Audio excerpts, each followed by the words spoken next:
the more you care, the more you prepare, period. And thinking is a part of that. You'd be surprised how many people are scared to think. Most of my arguments don't come from me pushing somebody physically. It's from me pushing them to think. I think the truth is most important, and I think it's inexcusable not to tell it. And I think if there's something on your mind on a truthful level as a grown-up, you should be able to articulate that. And sometimes people don't like what you say, but it doesn't mean it shouldn't be said. If I want something, I go into the future in my brain, which is powerful, and I visualize exactly what I want. Top 10, I got a top 10. Got my motivation high for my top 10. Gotta learn from the wise women and men. All my life, like 9 for my top 10, top 10, top 10, 9. This one's for my top 10.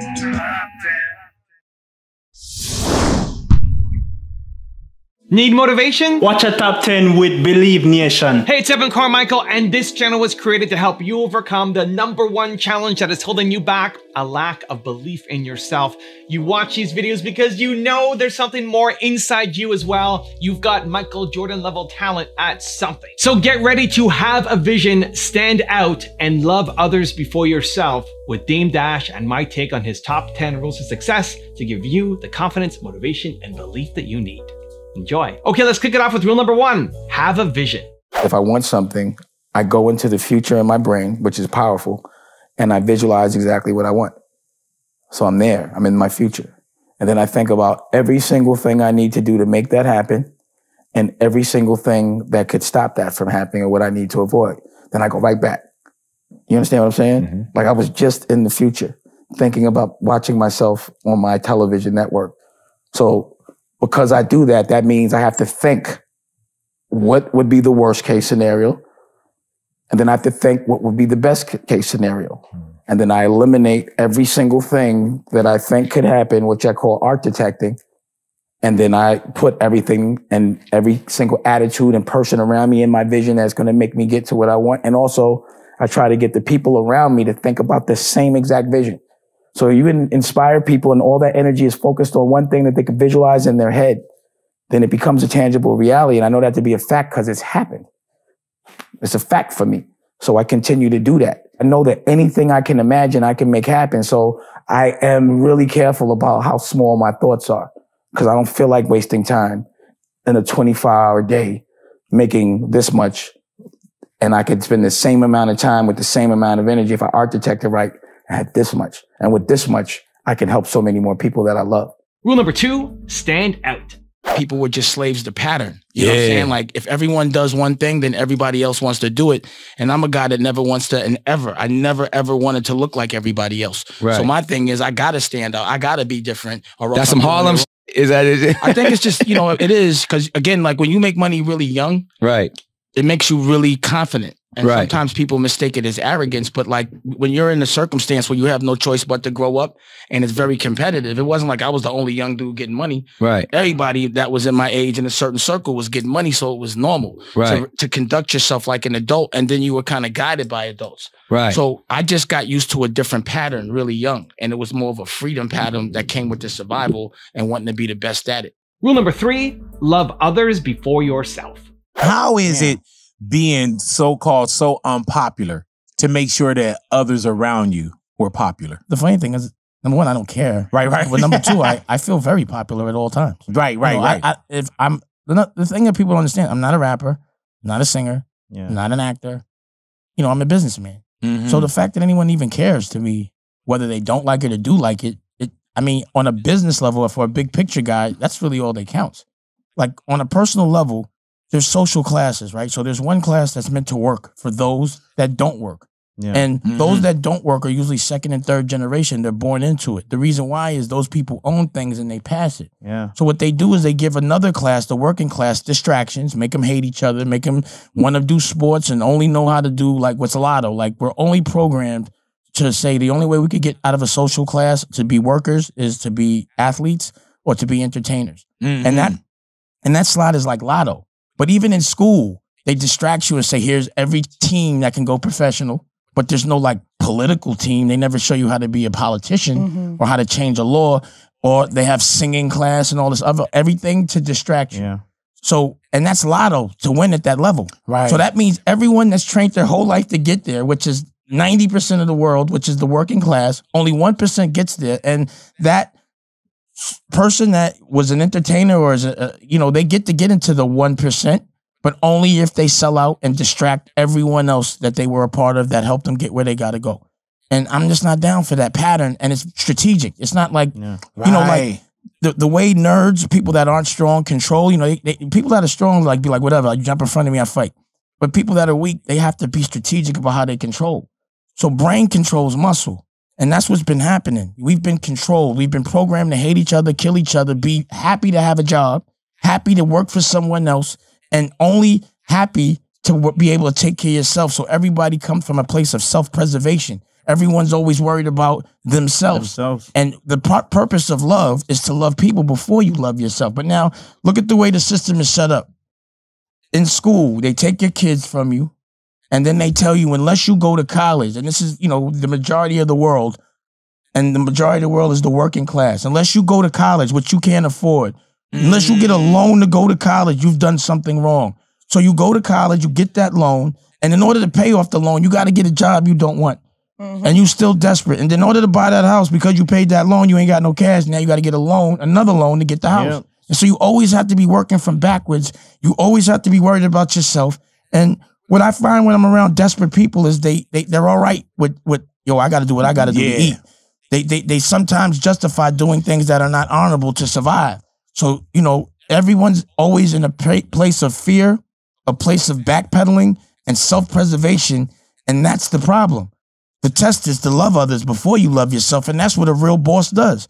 The test is to think about the future, not the present. Your present is only dictated by what you did in your past. So you got to start planning. It's chess, not checkers. Rule number 4, don't be a culture vulture. What is your definition of a culture vulture? A person that makes money from the culture but doesn't live the culture. A person that doesn't help the culture that they're making money from. A person that intentionally hurts the culture so that they can monetize it. A person that takes care of their children based on somebody else's work and their labor and makes them think they have more than they do so that they can continue to work for them. A person that makes you believe you're dependent on them, that you need them to get from point A to point B just so you can monetize it. That's a culture vulture. And that could be black, white, whatever. There's black culture vulture, there's white culture vultures, there's every kind of nationality. And the worst culture vulture is the one that does it within his own supposed culture. That's the one that's the devil, because he's pretending to be something he's not, and that's cheating. Also, if you want to have more confidence, check out my 254 series. They're free. The links to join are in the description below. The one thing you have to really never do is compare yourself to other people. Absolutely. That's the one thing you can't do is judge your success to someone else's. Rule number 5, don't be afraid of the unknown. What I tell my staff and everyone that works with me is, the more you care, the more you prepare. Period. And thinking is a part of that. You'd be surprised how many people are scared to think. Most of my arguments don't come from me pushing somebody physically. It's from me pushing them to think. I'm like, God damn, you don't want to think? Like, that doesn't eat, like, it's harder to run a mile than to think. So why is it less scarier to work out than to just think? And it doesn't take any physical effort. It's about a perspective. Why are people so scared of the unknown? Just because you don't know an answer. Like, Google was so foreign to me up to a couple years ago, as surprising as that may seem. But Raquel, who's wifey for lifey, remembers the moment that I was like, holy shit, I could find out everything all this time. All I would have had to do was look, and I would have seen how easy it was. But because it was unknown in the moment, I thought it was complicated. How many times do you get a remote control? It does 3 million things, but just because you don't know how, you can't figure it out. You're like, all those other things. Even though if you look at it, it will make life a bit easier. Rule number 6, have a purpose. My purpose was to let everybody else eat that wasn't eating that deserved to. And to bully the bully, oppress the oppressor, and always give us self-awareness. Not one second that I was in the music industry did I ever act like I wanted to be with the people that were exploiting the artists. Right. The problem always was with the executives was I was like, nah, you're not doing that to the artist.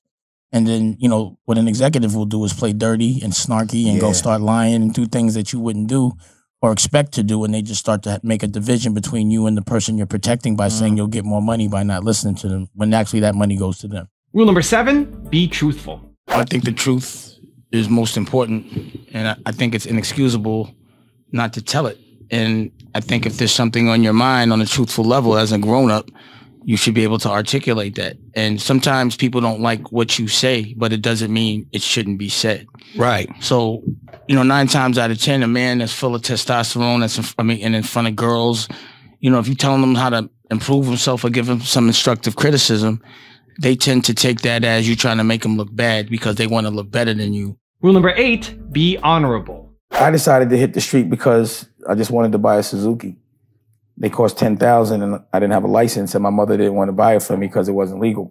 So I was like, well, I'm just going to get that myself.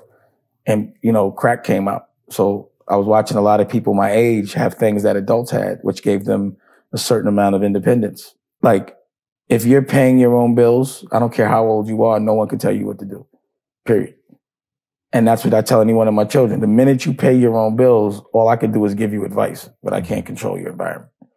So when I got to this place, the only way to survive was honor. And what I witnessed, I admired. I admired the strength in honor because honor isn't convenient. It's not, I'm honorable when it's easy. Honor comes when it's not easy. That's your definition. That's the test. That's what defines you, is when you have the choice to not be honorable and it would appear that you'll get something and life may be easier.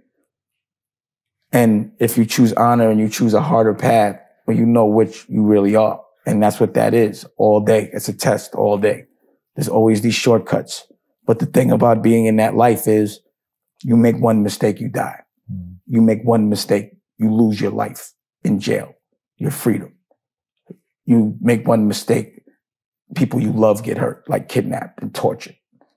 So logically speaking, to survive that, you had to be honorable. And I saw the things that the honorable, the respect that came with it, the strength that came with it, and how cool it looked. I just didn't want to be anything but that, no matter what. And everyone that's practiced that, my friends 20, 30 years later, like in Honor Up, that's really my OG. That's really the guy that taught me those principles. That's the voice I heard it from. And imagine 30 years later, him being able to say, I told you, be honorable and you'll get this. And it happened for him, it happened for me, and all the other people that have lived honorably. So there's truth in believing in honor, and I can say it by experience. And I also can see the lack of honor. The things that I came up on that are so different, that how much people look the other way.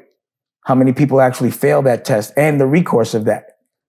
The unhappy life that comes with the perception of being happy, of looking like you have more than you do, or that you're smarter, tougher, richer, funnier, or anything that you pretend you are and you're not. Because it tortures that person. They all look for an escape, whether it's a drug or any kind of addiction, to just not face and look in the mirror.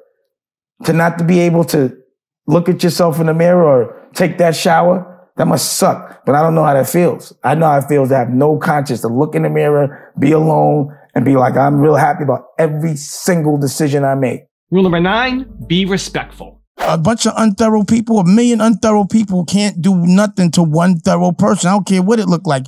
I'm here. And I look better than everybody else that been talking about. I'm doing better than everybody else that been talking about me. And I've been fighting on my own. It ain't no announcements. I give you that work. I don't even have to be liked and I'm still here. Or it might be look like I'm not liked, but they still buying it. See, in the street, you don't like the drug dealer. You like his drugs. You don't care if he's nice. You don't care. He doesn't promote his drugs. He's not saying thank you for buying. He says, get in line. I'm not taking 5s, only 20s. And if you talk too cute to me, I won't sell it to you. Now get out of here. You don't have to be nice when your work is good. You just have to be honorable and respectful. And the people I'm not nice to deserve it. And rule number 10, the last one before a very special bonus clip, is be independent. The reason why people take jobs is because they got to pay their bills. Right. But me, like, I don't mind paying bills a little late. You know what I'm saying? But I'm going to own it. I'd rather struggle a little. You know what I'm saying? If it's late, it's late. But when I got it, I pay it. You know what I'm saying? And I pay a lot of it. So, you know, it's just like the difference between corporate and like an individual is corporate has money to lose. So in any business, you lose money for like 10 years. That's what happens. It's because you have a big pocket. So you could lose it and be comfortable. Like anybody could buy a celebrity, but how much profit are you really making? It's like walking up to a dice game and you got the most money in your pocket and you just keep stopping the bank. So you might lose, but you keep betting it all, you lose. And then when you know, eventually a head crack is going to happen or you're going to ace, you're going to win, get all your money back and be up. That's business. But, you know, corporate, they have a pocket. It's not their money. It's a fund. They go get other people's money. It's stock. It's public.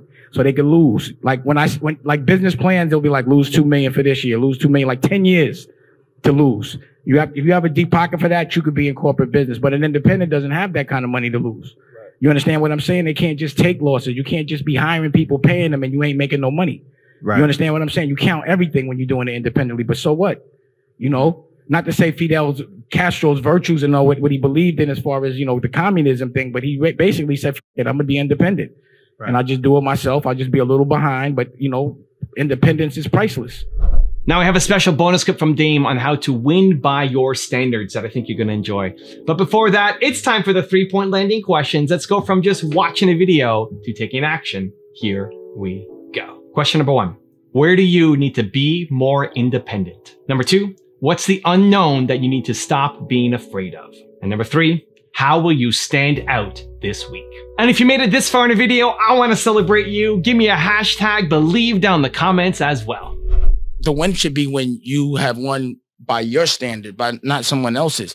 Because people are generally like insecure, and people generally look the other way. They do things that are illogical, and they all have their own set of problems. So everyone considers a win different. So why would I consider my win something that makes you happy? I'm going to consider my win something that makes me and my family and my kids and my girl happy. You understand what I'm saying? Like, I don't want to look like I'm rich to make you happy. I need to be rich. Right. So guys think they're rich because they might have monetary, like very, very like temporary money that they could take care of themselves. Right. But that's not rich. Rich is being able to take care of your kids' kids. Right. Being able to make it where your generation or the generation after you doesn't have to go through the same problems as you did.